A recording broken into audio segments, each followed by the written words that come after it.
What up, y'all? It's ttar, and today we're looking at y'all's theories for Pokemon Legends ZA. If y'all want to send emails, it's right here. Let's go. Getsis is Kieran and Carmine's father. And then credit to the actual people who made the theory. I swear, don't... Hey, ttar, this might sound like a crackpot theory, but there is some merit. You know what? Benefit of the doubt. Like crap, it's pretty scary how it feels so bizarre in form, but kind of works. Oh, you guys. So his hair spiked up. They both have Hydra signature Pokemon. Nah. Bro, they were born in Kitakami. What, Getsis been making trips around the world? Having kids? I didn't know Getsis had a ponytail, but he does LMAO. Wait. So you saying Kieran's grandpa, the dude there, and that grandma, they are the parents of the legendary Before Kieran went down the dark path, bro had Getsis' haircut on the back of his head. They talking about the 3-prong hair here, and then Getsis' 3-prong hair, but he got the super jelly, boosted it up. Not for Carmine. While it might seem harder to find stuff for her than Kieran, I actually came to find a few things. She's tall. That's the nail in the coffin. AZ is Getsis' son. So here, she's the same height as bro. Yeah, do you know how fast girls grow? That's her max height. She reached it then. Oh, look at that smile. Who infiltrated my emails? Y'all ain't usually like this. What is this crap? I gotta make a new email. We see their mom and grandparents, but there is no dad. Oh, so it's a photo of Carmine and Kieran, and that's their mom. I never even noticed that. So those are the grandparents, but no, mom. Did she die? Did Getsis order her death? She does have straight up ninjas lying around. I don't know what's happened. I'm having a fever dream reading this. If anyone would kill someone, it would be Getsis. Plus, bro already has like 6 kids. What? Getsis had a kid and he's like, no, I don't. Ah, yes. Getsis has 3 adopted kids, adding his sisters, and then the biological Kieran. Bro, it's so wild that Kieran and Carmine might have royalty in their blood, but makes so much sense. Not gonna lie, LMAO. Oh, you gonna lie? This is... Listen, maybe I should be kinder. I usually have an easy time being kind to emails I get. You could draw some extra conclusions. This is why Kieran and Carmine go to high school or whatever in Unova, because they got some secret ties there. I'm gonna say no on this theory. There should be some foreshadowing and hints that would make us want to believe this. I mean, I will say like this right now. Right now, this theory is poo. But it all depends what Game Freak wants to do, right? Maybe, you know, when Unova does come around in 2029 or whatever, and they change up the story and have Kieran actually show up in that game and then play a prominent role, then Game Freak can lead that down a path. And maybe something like this can happen. But as of now, this just comes out of nowhere. I gave you a legit chance. That's the best I'll say. New leaker? Hey boss, there is a guy on Fama board saying that they have friends in the Japanese game industry feeding him info on 2024 remakes. What are your thoughts? It's just legit? Okay, so here's the dude. Walkio, hi there. Do you have any more info about this Unova game? Goopy Snail, hi there. I have some info I haven't shared yet, but I'm waiting for some solid confirmation from my sources. What about the Unova remake? I can confirm they will be a slightly different art style to BDSP, but still top down akin to Auraz. I was expecting it to be shown at the presents, but they're still polishing the game and want to avoid any undue negative impressions from showing. Hope that helps. I'll share more. Who the hell is this? What happened to my email? Who the hell cares about Goopy Snail? Freaking I could be Goopy Snail. Faithful remake with Auraz art style? There's a guy on fan board saying they have friends in the Japanese game industry. My email was good up until 1 day ago. I already have my thoughts on stuff being suspicious for later on in this year. Only issue is I don't want to sound like I'm copiuming, right? But something that I've been trying to figure out with how Pokemon's atmosphere has been recently leans me to thinking we are gonna get games later this year. And there's some other supplementary details I can give, but this ain't the video. But I don't need Goopy Snail here, who's just some kid in middle school on his phone typing that. I can figure this out myself. We'll talk about that in another video. Legend Z theory. Okay, let's go. Hey ttar, I have a theory of how Legend ZA could work. If you look at Lumiose City, there are 5 circles with designs around the Lumiose Tower. Yeah, the 5 plazas.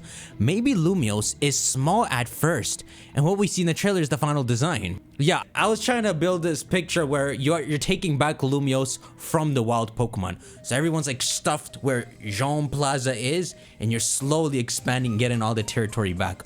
But alternatively, you could start in the center. So what if Team Flare controlled each one of those 5 areas with the corrupted Flare Pokemon, sort of like the frenzied Pokemon in Legends Arceus. And similarly, you have to complete a challenge to fight the Pokemon. You know, this is an interesting idea. You would think they'd follow a similar formula to Legends Arceus, right? Where that's the substitute for the gyms. It's the noble Pokemon. If they did something like this, they can later explain really what Team Flare's purpose is and why they call themselves that. Maybe it has something to do with stuff in history. Similar to how Game Freak did that cool thing where Team Galactic, which was always an evil name to us, actually turned out to be the people who helped build the modern Sinnoh region. So weird. So they could do a similar thing and make the name Flare important. Some kind of Pokemon with like this weird glowing fiery aura to them. Because the name Team Flare is pretty weird, right? When you beat all 5, you go to the top of Lumiose Tower and to your surprise see Lysandre in the flesh.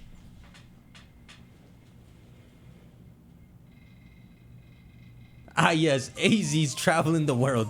Stops by Kalos 200 years ago. Who the frick is that dude with the red hair? Leaves for 200 years, come back? The red dude is back and puts him in jail. He could be like the Ingo of Legends ZA and still be the Grandmaster of Team Flare. He would be like Volo level. See, something like this isn't impossible, right? You'd pretty much imagine after Lysandre fired the ultimate weapon, he caused some kind of time-space distortion, which they'd have to retcon and add that, of course. Retcon's a strong word. And so you can explain after that the reason no one finds Lysandre's body, or why they don't talk about it, is because the dude actually got sucked into the past. And so he's changed the timeline. And so he's actually a figure in Kalos' ancient past. You could make it work like that, but I just think Pokemon would have so much more fun telling a new story, new villains and all. I think it'd be much more interesting to see an ancestor to Lysandre, and maybe he's on the good side, or maybe he's the bad guy back then. His ancestor was bad 200 years ago, and then is bad again in the modern day, as well as was bad 3,000 years ago. I don't know if y'all knew this, but do you know who Lysandre's ancestor is? He's freaking AZ's brother. Lysandre's pretty much AZ's brother's descendant walking around. So you could have it so AZ's brother, his bloodline, continuously keeps blooming these bad people, or ambitious people who have these visions. So you have AZ's brother 3,000 years ago, who I think was trying to mess with the ultimate weapon. That's something big they could expand on. We'll talk about that in another video. Then you'd have AZ's brother's descendant 200 years ago trying to mess with the ultimate weapon again because it's in the logo. And then you would have Lysandre 0 years ago, the descendant again, messing with the ultimate weapon. But you see, this sounds infinitely better than Lysandre popping up 200 years ago. Though I think it could be fun if Pokemon took some weird character and sucked them into the past again. Like frickin' Samson Oak. Someone kidnapped that man and put him in the past. Yo, that would be so stupid. You're playing Legends and Samson Oak is there. He's like, I don't know what's happened. Anyhow, so Lysandre could be like Ingo of Legends ZA and still be the Grandmaster of Team Flare. He would be like Volo level. Maybe his team would consist of all Megas, which he can do because the Flare Pokemon are different and altered. With the last 4 Pokemon being the Mega Kalos starters and Mega Charizard Z, that will probably be bro, this is too much fan service. Though Charizard is quite a fitting Pokemon for him. After you beat him though, he has one more Pokemon, which is Mega Mewtwo Z. I have one question. What happened to my email? Stuff like Mega Charizard and Mega Mewtwo Z is a fun discussion. That's for later. But yeah, you gotta simplify the story a bit to make it more impactful. So rather than having a bunch of Megas, it would just be fun to have them with a classic team just like Volo. I'm gonna stick to what we were saying before, which is that, you know, we had this theme in Legends Arceus where you had someone who's evil right now, their ancestors were good.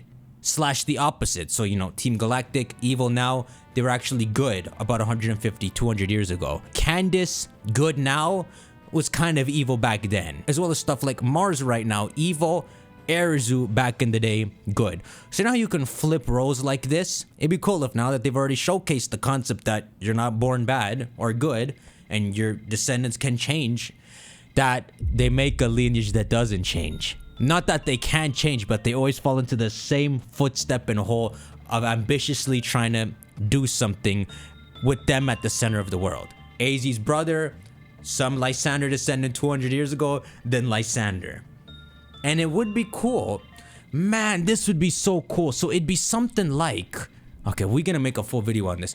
But it'd be something like, you know, AZ is always wandering the world, right? So it's like at some point, every time he goes back to Kalos, he sees the current descendant of his brother, and they're always like antagonistic towards AZ. And it's a continued theme again and again, which leads to, again in the modern day, the same brother, the descendant, locks AZ up in prison. It's like the curse of immortality, right? You get to see all your loved ones pass, but at least in a cool way, AZ can see the current form of his brother in a sense.